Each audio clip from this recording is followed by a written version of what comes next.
Anda telah mengunduh podcast yang dipaparkan oleh Pendeta Dr. Erastus Sabdono ini dari truth.id/voice. Selamat mendengarkan podcast ini. Shalom saudaraku, salam sejahtera dalam kasih Tuhan kita Yesus Kristus. Kebenaran hari ini 23 Maret berjudul Iman yang Benar. Sesungguhnya harga iman kepada Tuhan Yesus adalah melakukan kehendak Bapa. Ini bukan berarti untuk meraih keselamatan harus dengan berbuat baik ya. Keselamatan diberikan kepada kita oleh anugerah yang kita terima oleh iman atau dengan iman ya, atas karya Yesus di kayu salib. Tuhan mengasihi dan menyediakan anugerah keselamatan dalam Yesus Kristus. Alkitab menganjurkan bahwa karena kasih karunia kita diselamatkan oleh iman, itu bukan hasil usaha kita tapi pemberian Allah. Keselamatan dalam bentuk dipulihkannya hubungan dengan Allah dan harapan kerajaan surga yang abadi diberikan kepada kita, diawali oleh korban Yesus di kayu salib. Nah, ini harus kita mengerti. Tanpa kematian Yesus di kayu salib tidak ada pemulihan hubungan dengan Allah. Tanpa kematian Yesus di kayu salib tidak ada penebusan. Tanpa kematian Yesus di kayu salib tidak ada pembenaran.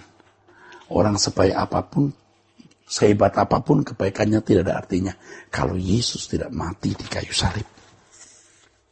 Tetapi keselamatan dalam bentuk dipulihkannya hubungan dengan Allah dan harapan kerajaan surga yang abadi diberikan kepada kita, itu harus juga kita responi.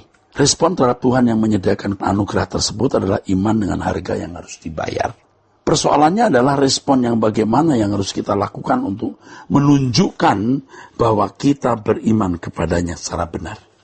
Nah, ini penting. Saya kira banyak orang Kristen merasa sudah beriman dengan benar. Karena hanya mengaku Yesus sebagai Tuhan dan Juru Selamat. Kalau Abraham menunjukkan dengan meninggalkan Ur Kasdim, menunjukkan iman dengan meninggalkan Ur Kasdim, kerelaan menyembelih anaknya sendiri, pertanyaannya, kita buat apa? Untuk menunjukkan iman kita.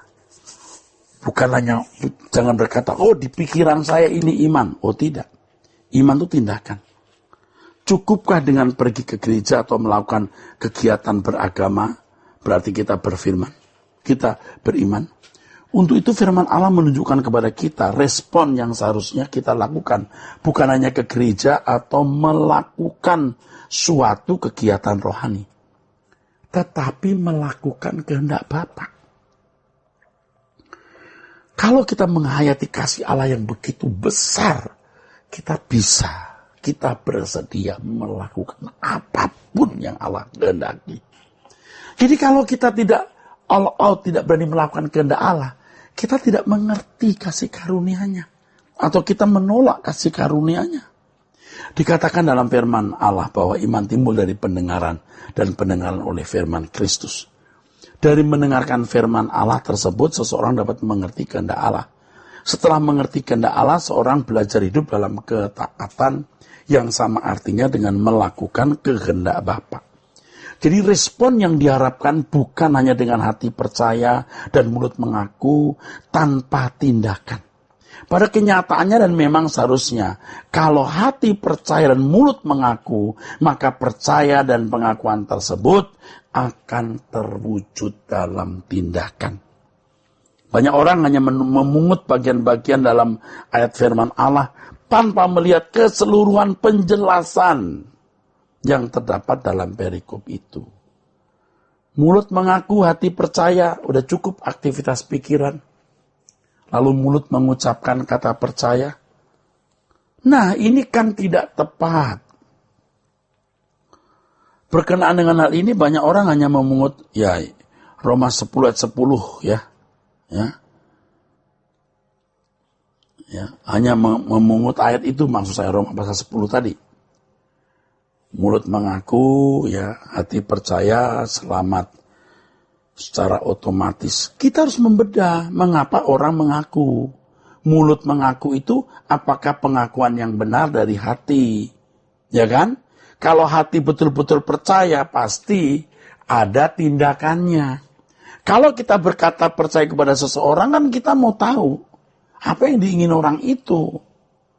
Nah, kalau tanya mengakui bahwa seseorang itu baik, itu juga tidak akan, itu tidak berarti sudah percaya. Misalnya saudara percaya Mr. Donald Trump, Presiden Amerika. Ya saya juga percaya. Tapi itu bukan percaya yang dimaksud Alkitab. Itu lebih dekat dikatakan mengakui statusnya. Jadi kalau percaya Yesus sebagai Tuhan dan Juru Selamat, bukan hanya mengakui statusnya bahwa dia Tuhan dan Juru Selamat. Tetapi kita harus mengerti isi percaya kita, yaitu apa yang dia kehendaki untuk kita lakukan. Sama seperti Abraham percaya kepada Allah, tapi Abraham tahu apa yang Elohim Yahweh kehendaki untuk dia lakukan. Saudara, inilah yang harus kita pahami. Jadi jangan hanya merasa sudah mengakui Yesus Tuhan dan Juru Selamat, lalu hatinya sudah percaya, berarti sudah masuk surga. Nah ini kekeliruan yang membahayakan. Kita harus memeriksa dengan jujur, benarkah kita sudah memiliki hubungan dengan Tuhan secara benar. Karena kalau kita dengan mulut mengaku, hati percaya, pasti ada connect dengan dia. Ada hubungan, ada relasional dengan dia. Kalau tidak, berarti itu hanya fantasi. Dan banyak orang Kristen begitu, mengaku percaya ke gereja. Udah percaya. Nah apa bedanya dengan mengakui bahwa ada Allah dan Allah itu esa? Ya saudara, iman timbul dari pendengaran, oke, oleh firman Kristus. Kita perlu memperhatikan kata firman Kristus. Kalau Abraham mendengar firman Yahweh, orang percaya mendengar perkataan Yesus. Di sini apa yang diajarkan Tuhan Yesus selama 3,5 tahun menimbulkan iman yang menyelamatkan. Jadi seorang tidak akan selamat tanpa mendengar segala sesuatu yang diajarkan oleh Tuhan. Itulah sebabnya dalam amanat agungnya Yesus memerintahkan agar orang percaya diajar melakukan segala sesuatu. Nah, ini luar biasa. Yang diperuntukkan, yang diperintahkannya maksud saya. Jadi Tuhan menghendaki kita mengerti yang diajarkan dan kita melakukan atau mengenakannya dalam hidup. Jika berbuat demikian berarti percaya. Jika tidak, berarti tidak percaya. Dalam mempelajari Roma pasal 10 ayat 17, seharusnya kita membaca ayat-ayat di sekitarnya. Misalnya ayat 20 dan 21. Bunyinya begini. Dan dengan berani Yesaya mengatakan, aku telah berkenan ditemukan mereka yang tidak mencari aku telah menampakkan diri kepada mereka yang tidak menanyakan aku, tetapi tentang Israel ia berkata, sepanjang hari aku telah mengulurkan tanganku kepada bangsa yang tidak taat, ya, dan yang membantah. Dalam teks ini Tuhan berbicara juga mengenai ketaatan kepadanya. Ini berarti iman yang benar bukan hanya aktivitas pikiran atau nalar, melainkan tindakan, yaitu dengan sikap hidup dan tindakan nyata. Seperti bangsa Israel yang ternyata tidak taat dan selalu membantah kepada Allah, ya harus dihukum. Iya, dan tidak menikmati berkat yang Allah berikan.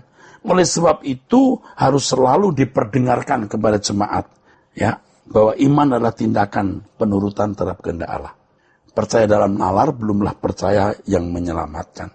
Bukanlah percaya yang dikehendaki Allah. Seperti Abraham percaya kepada Allah, maka hidupnya disita oleh percayanya. Ia dibawa ke tempat yang dia sendiri tidak suka. Tapi mau tidak mau dia harus pergi. Kenapa? Ya harus taat. Bukan hanya itu, ketika diperintahkan mempersembahkan anaknya Ishak, ya dia sembelih juga. Nah itu iman. Jadi jangan saudara pikirkan iman itu hanya sebuah aktivitas pikiran. Jadi kalau kita percaya Yesus Kristus, kita harus berani meninggalkan dunia. Tidak mencintai dunia. Harus berani hidup sesuai dengan standar kesucian Allah. Kita harus berani menjadi serupa seperti Bapa dan maksudnya sempurna seperti Bapa dan serupa seperti Yesus. Jika tidak berani, ya berarti kita tidak percaya atau tidak berani beriman. Sola Gracia.